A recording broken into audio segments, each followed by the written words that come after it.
मैंने आपको अपनी फर्स्ट वीडियो में आपको सारा जो है आत्मपरिचय कविता का सार समझा दिया है कि सार के माध्यम से इस कविता में आप क्या पढ़ने जा रहे हो वो सब आपको पता है। अब हम शुरू करते हैं अपनी सप्रसंग व्याख्या। तो यहाँ कवि क्या कह रहा है, मैं जब जीवन का भार लिए फिरता हूँ फिर भी जीवन में प्यार लिए फिरता हूँ, कर दिया किसी ने झंकृत जिनको छूकर मैं सांसों के दो तार लिए फिरता हूँ। तो जब मैंने आपको बताया था तो मैंने आपको सार में बताया था ना कि उनका जो हृदय है वो एक वीणा के समान बताया गया है। सबसे पहले हम शब्दार्थ देखते हैं। मैं यहाँ किसके लिए आया है, स्वयं कवि के लिए। जग जीवन संसार का जीवन या सांसारिक जीवन कह सकते हैं। भार यानी के बोझ। फिर भी इस जीवन में प्यार लिए फिरता हूँ, मतलब अपने जीवन में जो है प्यार लेकर वो घूम रहे हैं। कर दिया किसी ने झंकृत, झंकृत होता है बजाना, छूकर मतलब होता है स्पर्श करना, फिरता मतलब होता है घूमना फिरना।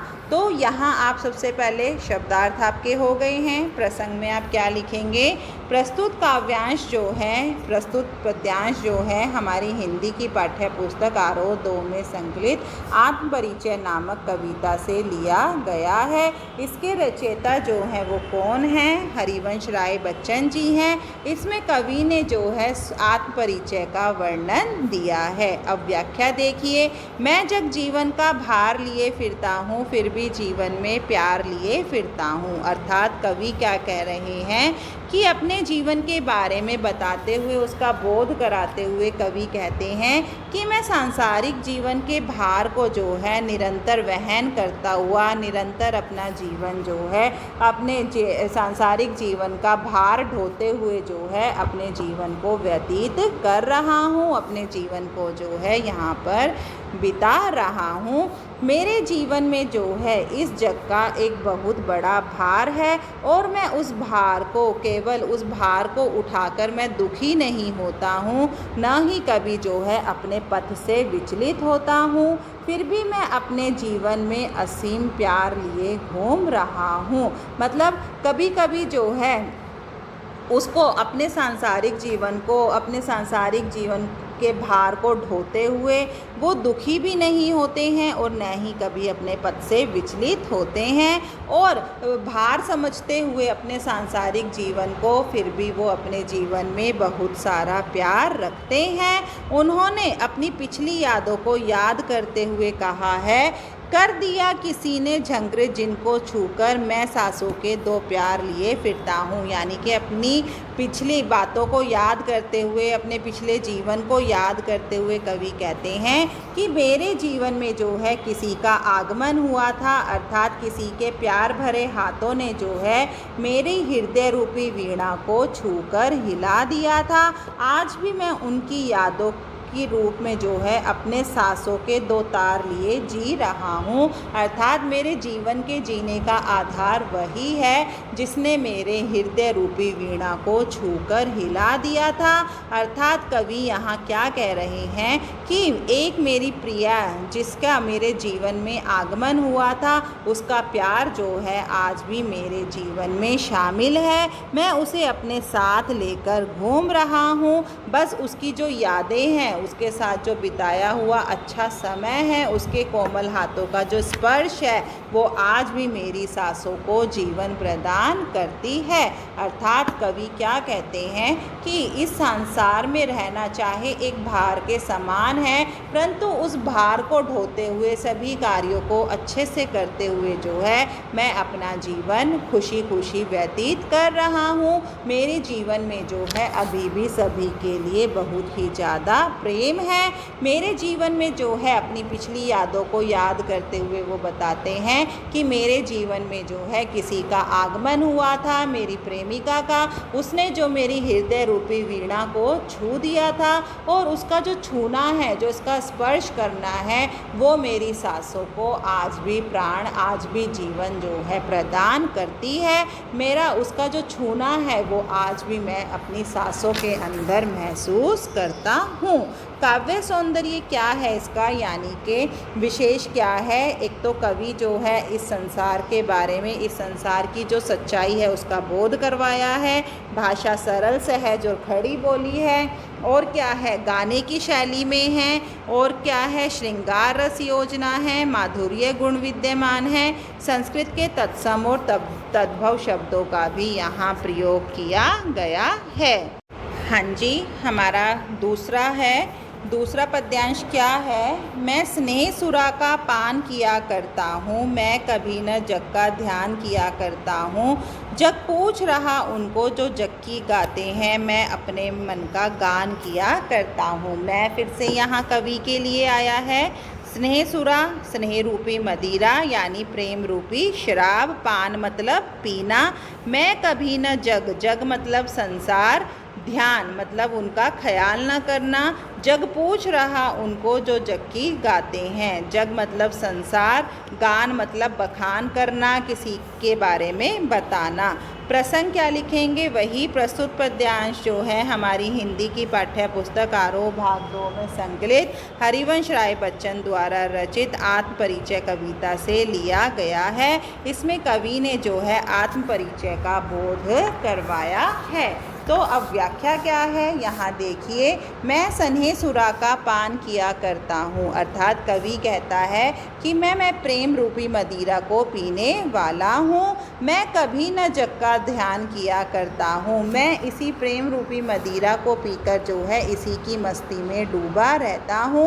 मैं केवल जो है अपने में ही मस्त रहने वाला व्यक्ति हूँ। मैं इस संसार का कभी भी ध्यान नहीं करता हूँ।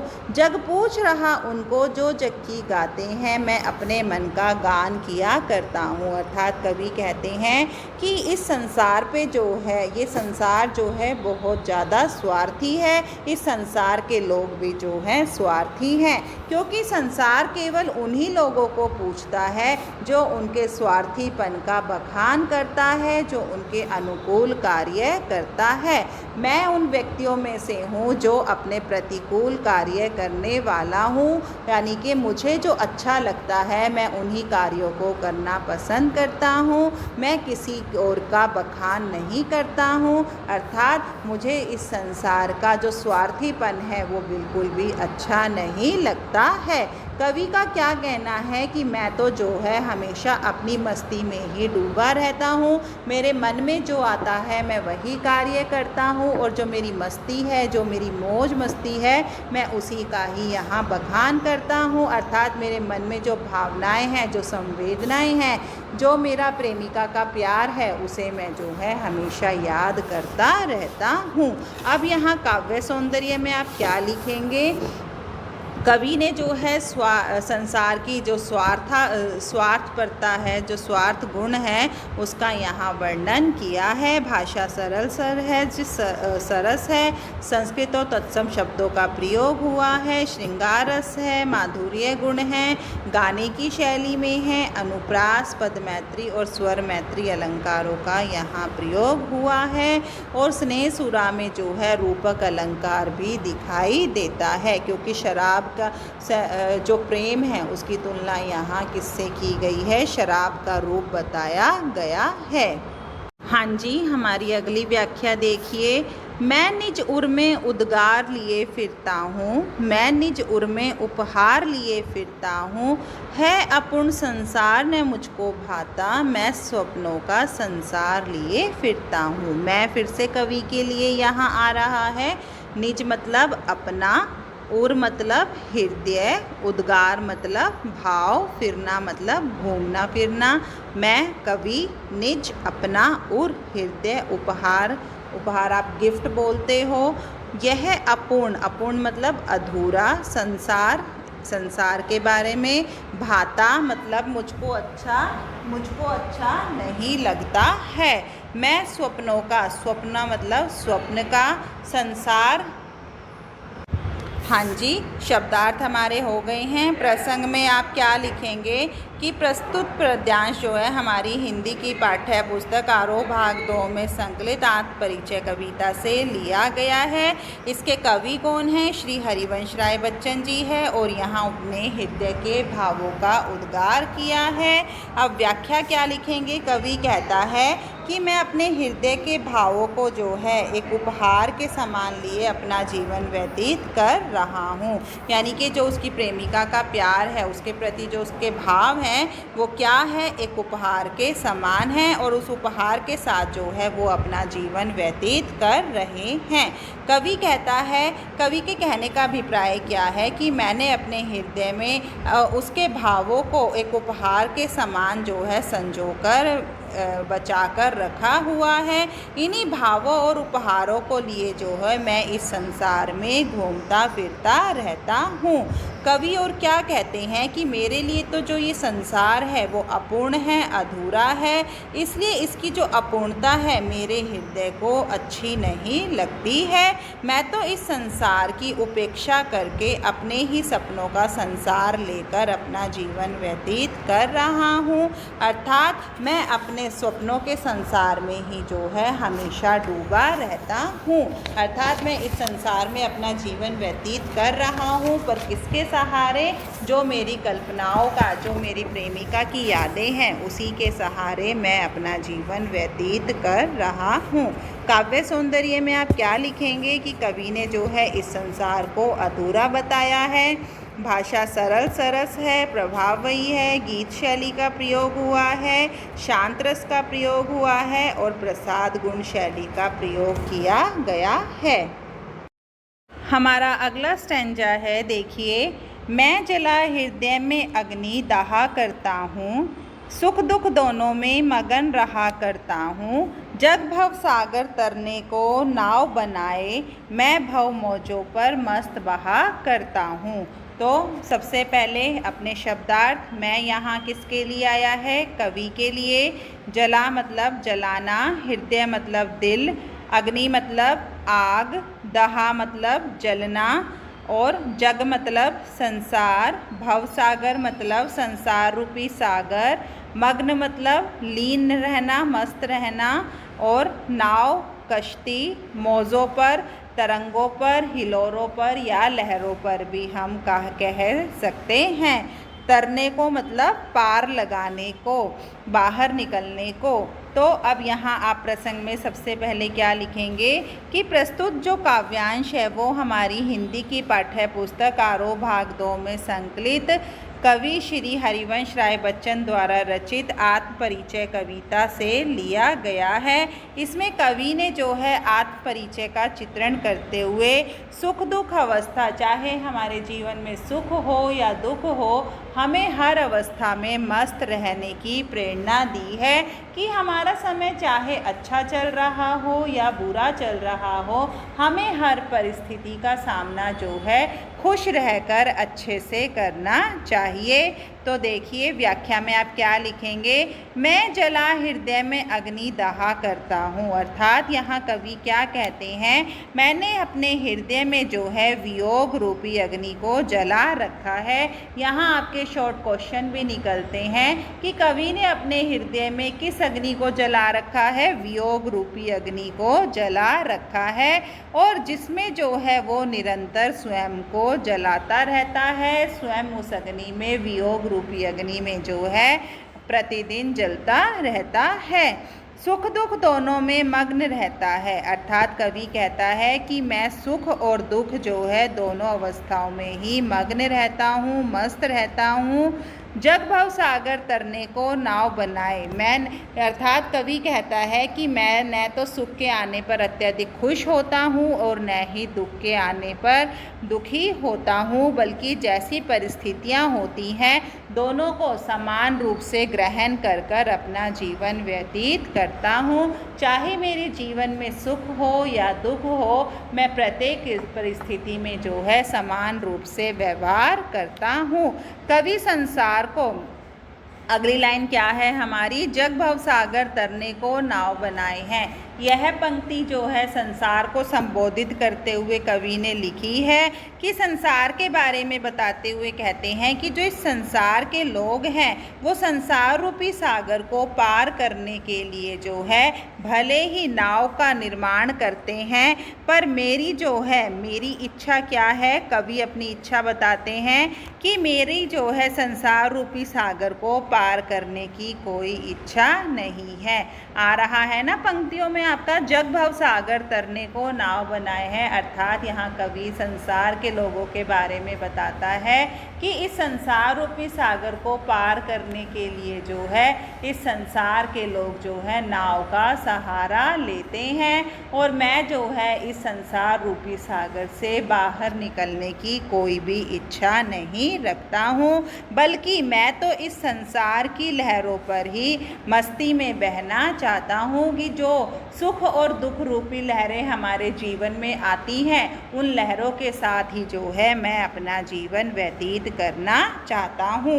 भावार्थ क्या है, कवि यहाँ कहता है कि इस संसार रूपी सागर को पार करने, अर्थात संसार रूपी सागर को पार करने के बाद हमें क्या मिलेगा, मोक्ष की प्राप्ति हो जाएगी। तो मोक्ष की प्राप्ति के लिए जो है मैं किसी भी अन्य नाव का सहारा नहीं लेता हूँ और न ही मुझे किसी सहारे की आवश्यकता है, बल्कि मैं तो मोक्ष प्राप्ति की कामना भी नहीं करता हूँ। मैं तो इस संसार रूपी सागर की जो सुख दुख रूपी लहरें हैं उन लहरों पर जो है मस्ती के साथ अपना जीवन व्यतीत करना चाहता हूँ और उन लहरों के साथ ही जो है मैं बह जाना चाहता हूँ। हाँ जी, हमारा अगला पद्यांश देखिए क्या है। अच्छा, मैं आपको जो है जो हमने अभी अभी अपना पद्यांश किया है उसका जो है हमारा काव्य सौंदर्य रह गया है। काव्य सौंदर्य में आप क्या लिखेंगे कि सुख दुख स्थितियों में जो है समान रूप से रहने की प्रेरणा दी है, बिंब योजना है, वियोग श्रृंगार है, माधुर्य गुण है, भवसागर का जो है रूपक अलंकार देखने को मिलता है, भाषा सरल सहज और सरस है। अब हमारा अगला पद्यांश क्या है, मैं यौवन का उन्माद लिए फिरता हूँ, उन्मादों में अवसाद लिए फिरता हूँ, जो मुझको बाहर हंसा रुलाती भीतर, मैं हाय किसी की याद लिए फिरता हूँ। पहले हम शब्दार्थ देखते हैं। मैं यहाँ किसके लिए आया है, फिर से कवि के लिए आया है। यौवन का मतलब जवानी, उन्माद का मतलब जोश या मस्ती, फिरता हूँ मतलब घूमना, उन्माद मतलब वही जोश या मस्ती, अवसाद मतलब दुख या पीड़ा, फिरना मतलब घूमना, बाहर मतलब बाह्य रूप से, भीतर मतलब आंतरिक रूप से, रुलाती मतलब रुलाना या दुखी करने से है। सबसे पहले प्रसंग में आप क्या लिखेंगे कि प्रस्तुत पद्यांश जो है हमारी हिंदी की पाठ्य पुस्तक आरोह भाग 2 में संकलित आत्म परिचय नामक कविता से अवतरित किया गया है। इसके कवि श्री हरिवंश राय बच्चन जी हैं और ये हालावाद के प्रवर्तक माने गए हैं। इस काव्यांश में जो है कवि ने अपने जीवन की आंतरिक पीड़ा को, जो उनके हृदय में वियोग रूपी पीड़ा है, उसका यहाँ वर्णन किया है। अब कवि क्या कह रहे हैं, कवि कहते हैं मैं यौवन का उन्माद लिए फिरता हूँ, अर्थात मैं तो अपनी जवानी का जोश लेकर जो है आज भी जी रहा हूँ। उन्मादों में अवसाद लिए फिरता हूँ, मेरे हृदय में जो है आज भी जवानी की मस्ती और जोश भरी हुई है और उसी में मस्त होकर जो है मैं अपना जीवन व्यतीत कर रहा हूँ।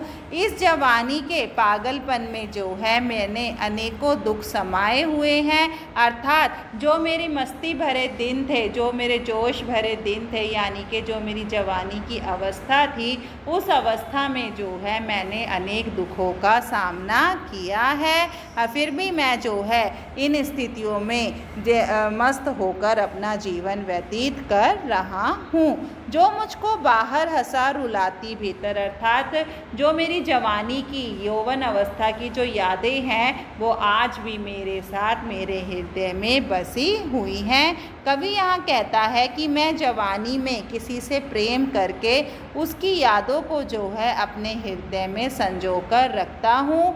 आज भी उसकी जो यादें हैं, जो उसके साथ बिताया हुआ समय है, वो मेरे हृदय में आज भी वास करता है। आज उसी की यादों को जो है मैं अपने हृदयों में सजाकर इधर उधर घूमता रहता हूँ।